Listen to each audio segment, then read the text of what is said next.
Este mes próximo comenzaremos una nueva edición de nuestro taller de autoestima. Se trata de un taller especialmente enfocado hacia aquellas personas que están o han salido de una relación tóxica. Abordamos temas como la dependencia emocional, la disonancia cognitiva, la asertividad, inteligencia emocional y todo aquello que puede ayudarte a recuperar tu autoestima.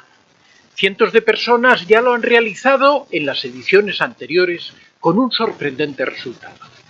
Si sientes que tu autoestima ha sido destruida por una relación tóxica o quizá por algún trauma de tu infancia, te animo a ponerle solución para así poder disfrutar de una vida plena. Si estás interesado o interesada, envíame un correo a antoniodevicente24@gmail.com y te haré llegar toda la información sin ningún compromiso. Hoy tenemos un tema realmente muy interesante y que constantemente sale en las preguntas, ¿no? Y por eso he decidido hablar un poco sobre este asunto, que son las diferencias entre narcisistas y psicópatas. Es algo muy polémico, sobre todo porque los estudios sobre los psicópatas, la verdad es que tampoco dan una claridad meridiana sobre cuál es la causa de la psicopatía, y también sobre el narcisismo existen polémicas, ¿no?, sobre cuál es el origen de este trastorno. La verdad es que en psicología hay muchas cosas que todavía están en el aire, porque al tratarse de conductas no es algo como la medicina, en donde podamos encontrar un determinado producto químico que es causante de un trastorno, o una bacteria, un virus, algo que se pueda definir, sino que la conducta es el resultado de miles de interacciones de neuronas que funcionan. Aparte, las neuronas funcionan condicionadas por los estímulos que están recibiendo desde el exterior, con lo cual en psicología es muy difícil determinar cuál es la causa o la consecuencia de una acción o de una situación o de un trastorno, ¿no? Es realmente difícil. Por eso da lugar a que surjan muchas teorías, a que surjan muchas escuelas, a que surjan muchas orientaciones. El estudio tanto de la psicopatía como del narcisismo surge sobre todo del psicoanálisis. El psicoanálisis, ya sabéis, que es una versión de la psicología, una corriente de la psicología, que aunque ha hecho grandes aportaciones, aunque ha hecho grandes logros de cara a la psicología, a dar un marco teórico y una explicación sobre las conductas, la verdad es que es muy poco científica, porque todo está basado en una serie de explicaciones que es muy difícil de demostrar, ¿no? Cuando se habla de la existencia del yo, del superyo, todas estas explicaciones que se dan teóricamente tienen su validez, pero después son muy difíciles de explicar en la práctica. Es diferente, por ejemplo, a la corriente del conductismo, en donde explica una serie de estímulos y respuestas y condicionamientos. Si quieres ampliar información sobre el tema del narcisismo, tienes a tu disposición en Amazon mis libros. Cómo reconocer a un narcisista, en donde damos una descripción precisa de este perfil. El contacto cero, que es la técnica definitiva para alejarse de un narcisista.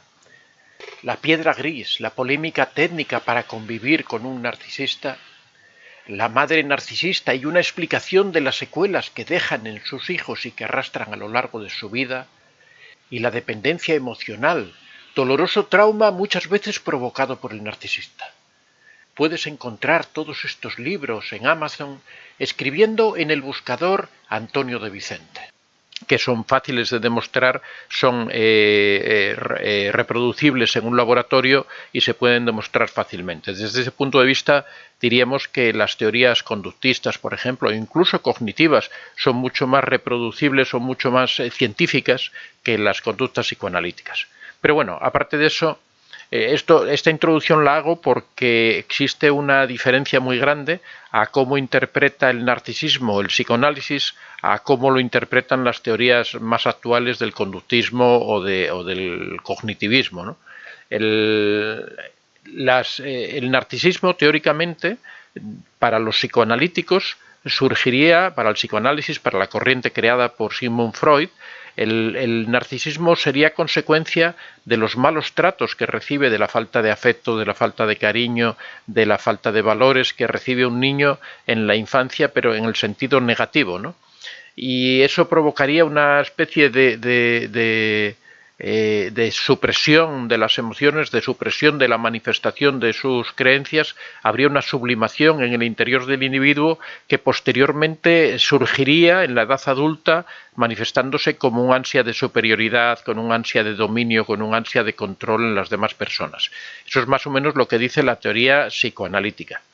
Sin embargo, hace unos años se hizo un estudio en la Universidad de Ámsterdam en donde se confrontaron las dos hipótesis del origen del narcisismo, por un lado la de una infancia dura, difícil en los niños, y por otro lado la de una infancia demasiado fácil, con demasiados estímulos, con demasiado cariño, con mucha protección, con evitar que el niño se enfrente a las dificultades de la vida, evitar frustraciones al niño, estar siempre protegido.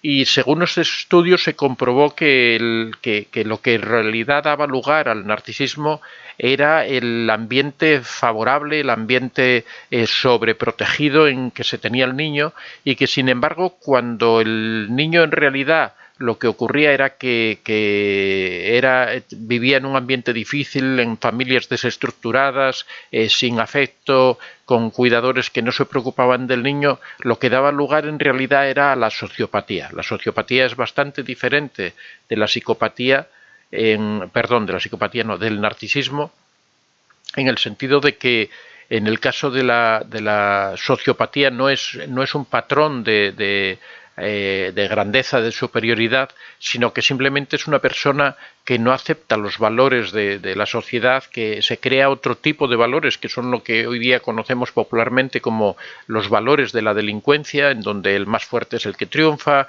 en donde cuando quieres algo simplemente tienes que cogerlo y no preocuparte de los demás. Esas serían las características de la sociopatía, en confrontación con el narcisismo.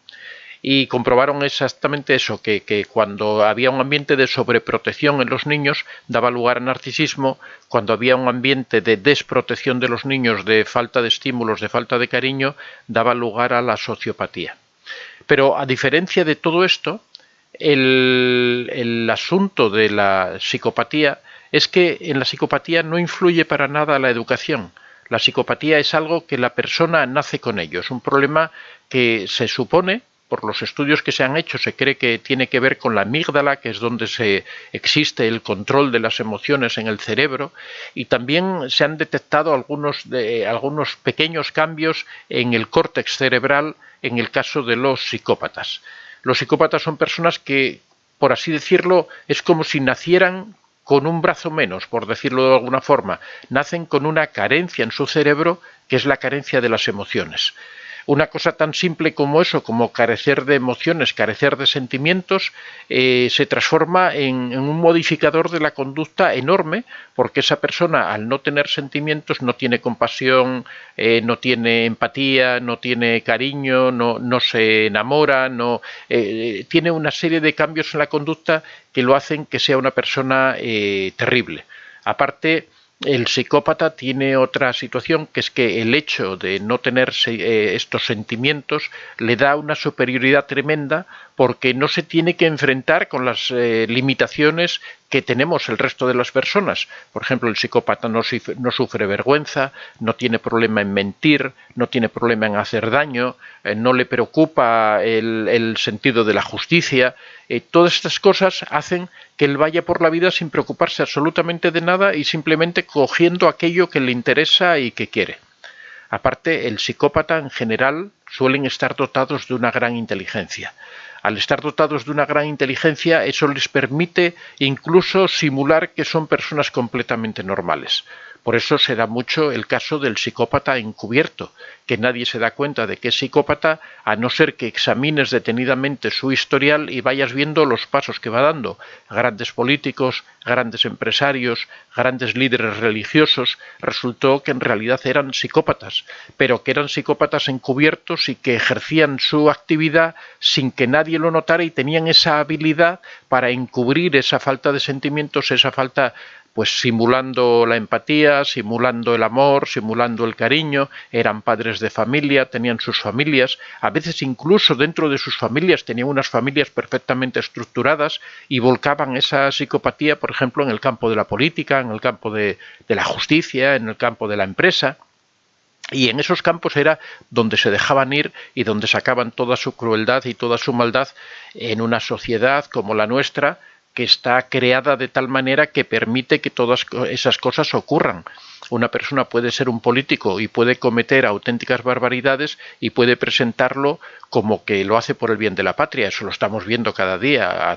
Todavía estamos ahora mismo sufriendo una guerra porque hay una persona en Rusia que decidió atacar a otro país y simplemente lo presenta como que en realidad los atacados eran ellos, ¿no? Como que, bueno, es mi opinión al respecto de la guerra de Ucrania. Otro puede verlo de manera contraria, pero quiero decir que el caso de que Putin tiene todos los rasgos de ser un psicópata es bastante claro, ¿no? Al igual que Putin, existen muchos en la política que cuando uno examina a grandes líderes que fueron famosos, a grandes reyes, a grandes conquistadores, uno se da cuenta de que realmente de lo que se trataba era de un psicópata. Voy a contar un caso aquí que el mayor experto en el mundo ahora mismo en psicopatía es Robert Eyre, un psicólogo canadiense que es muy famoso por su trabajo respecto a la psicopatía. Realmente fue el primer estudioso, el primer científico que se dedicó en serio a la psicopatía. Hasta entonces era un poco como un mito dentro de la psicología, pero no había realmente expertos en ese tema, ¿no? Él se dedicó a estudiarlo, tiene un libro que está traducido al castellano que se titula Sin conciencia. Es un libro, no es un libro científico, lo puede leer cualquier persona, es realmente muy, muy interesante. A cualquier persona que tenga la menor curiosidad en este tema de la psicopatía les recomiendo que lo lea. Y él cuenta el caso, por ejemplo, de una familia que tuvieron a dos hijas que eran mellizas, o sea, eran hermanos de la misma edad, pero no eran gemelos, no compartían el código genético. No eran hermanos idénticos. Si hubieran sido hermanos idénticos, lo más probable es que los dos hubieran sido psicópatas, las dos hubieran sido psicópatas. En este caso, estas dos hermanas eran bivitelinas, eran de dos óvulos y con lo cual no compartían el material genético. Bueno, pues a lo largo de la vida de esas niñas, los padres fueron sorprendiéndose de la diferencia enorme de conducta que había entre una y la otra. Mientras una tuvo sus dificultades normales en la infancia, sus rebeldías, su adolescencia, al final su vida se fue organizando y al final estudió su carrera, desarrolló su vida, lo normal en cualquier persona en el desarrollo de su vida. Sin embargo, la otra hermana ya desde muy niña empezaron a observar que tenía conductas que no cuadraban muy bien con lo que es una niña normal, ¿no? Por ejemplo, en una ocasión desapareció el gato y al cabo de un tiempo apareció el gato que había muerto ahorcado en el jardín. La madre siempre tuvo sospecha que había sido esta hija a la que ella veía que tenía una conducta anómala. Observaron que ocurrían cosas en la casa que no se explicaban, que provocaban daño, pequeñas trampas, pequeñas cosas que iban ocurriendo y nadie las podía explicar.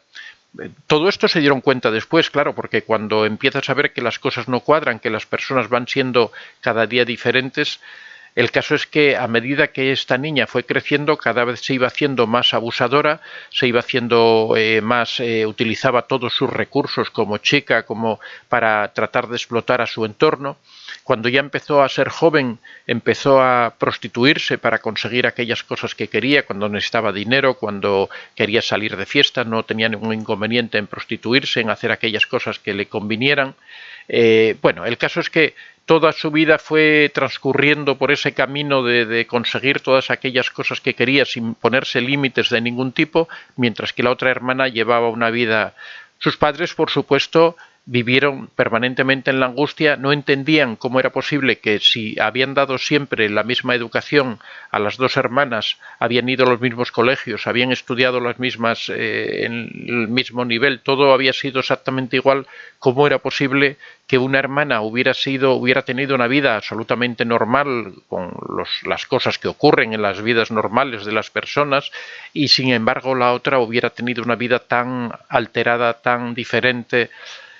Cuando Robert Hare conoció de este tema, pues rápidamente pudo analizarlo y darse cuenta que el problema que existía en realidad no era culpa de los padres, de que hubieran dado una educación diferente. Los padres se volvían locos dándole vueltas, que si posiblemente a esta la hemos tratado de una forma, a la otra de otro, que quizá a esta le dimos más cariño. Trataban siempre de buscar en ellos la causa de todo este cambio que tenían entre estas dos niñas, ¿no? Al final fue este profesor, Robert Hare, quien le explicó que realmente el problema que había era un problema de esta otra chica que era psicópata. Entonces, que todas esas conductas eran conductas normales dentro de la psicopatía. Por explicar un poquitín respecto a la conducta de un psicópata con la de un narcisista en realidad es bastante diferente, porque el psicópata tiene un nivel de crueldad, un nivel de frialdad que nunca alcanza un narcisista. Estoy hablando de un narcisista puro y un psicópata puro, porque la dificultad que existe en todo esto es que la mayoría de los psicópatas suelen ser narcisistas. Precisamente por esa superioridad que tienen, por esa carencia emocional que tienen, les resulta muy fácil hacerse superiores a toda la gente, sentirse superiores. De hecho, el psicópata, con esa frialdad que tiene, entiende que todo el resto de las personas que sufren, que padecen, que tienen mala conciencia, que sienten vergüenza, los siente como inferiores, porque siente que son personas débiles, que no tienen resistencia para enfrentarse a nada, mientras que el psicópata en realidad no teme ni siquiera al daño físico, no le importa sufrir dolor, no le importa lo que sea, puede hacer lo que quiera con tal de conseguir sus fines, ¿no? Entonces la mayoría o casi todos los psicópatas suelen ser narcisistas, con lo cual es muy difícil a veces diseccionar o entender realmente. Pero en principio, cuando se trata de un psicópata puro y un narcisista puro, lo que ocurre es que el psicópata es una persona con una frialdad absoluta y que no le importa nada, puede hacer el daño que sea, puede causar dolor a sus propios hijos, puede causar dolor a cualquier persona y no siente absolutamente nada, porque es como que estuviera tratando con un objeto, ¿no? Igual que yo le puedo dar una patada a un balón, ellos se la pueden dar a un niño sin tener absolutamente ningún remordimiento ni ninguna preocupación, o a cualquier persona, ¿no? Pueden cometer cualquier delito sin sentir absolutamente nada por ello. Aunque no quiere decir que suelan cometer delitos habitualmente. Es bastante frecuente lo que decíamos antes, los psicópatas encubiertos que viven en la sociedad sin que nadie se dé cuenta y solo dejan salir esa psicopatía, tienen esa inteligencia para controlarla y solo dejarla salir en los ámbitos que ellos quieren. Por ejemplo, en el ámbito de los negocios, teniendo una empresa donde explotan a los trabajadores sin preocuparse de las malas condiciones en las que puedan estar, sin preocuparse de que pasen horas y horas de trabajos y después no pagarles las horas extras o no pagarles el sueldo o tener toda una plantilla y de repente dejar toda la plantilla completamente sin cobrar y marcharse con el dinero. Todo ese tipo de acciones son típicas de un psicópata. Esto también se da en la política, como decía antes, se da en la religión, grandes predicadores, grandes pastores de iglesias, se da en el ámbito de la medicina. En todos los ámbitos puede darse la psicopatía. Fundamentalmente estas son las características, ¿no? Mientras que el narcisismo es un trastorno que se adquiere en la infancia, es un trastorno conductual y por tanto como se adquiere se puede desadquirir, como se aprende se puede desaprender.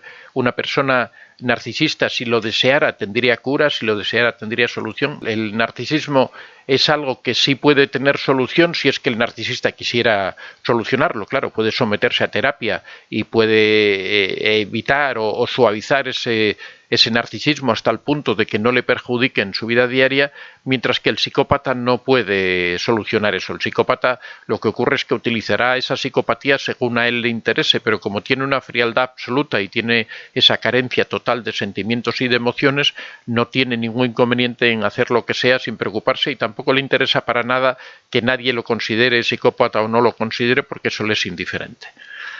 Soy Antonio de Vicente. Si te ha gustado este vídeo, puedes dar a like, y si aún no estás suscrito, puedes hacerlo en la parte inferior. Si deseas hacer algún comentario o sugerir algún tema, puedes hacerlo en la casilla de los comentarios. Recuerda que este es un espacio abierto y que siempre son muy bien recibidos todas las experiencias que hayas tenido y todas las opiniones que tengas al respecto. Estaría encantado de que las compartieras con nosotros. Muchas gracias a todos y que seáis realmente muy felices.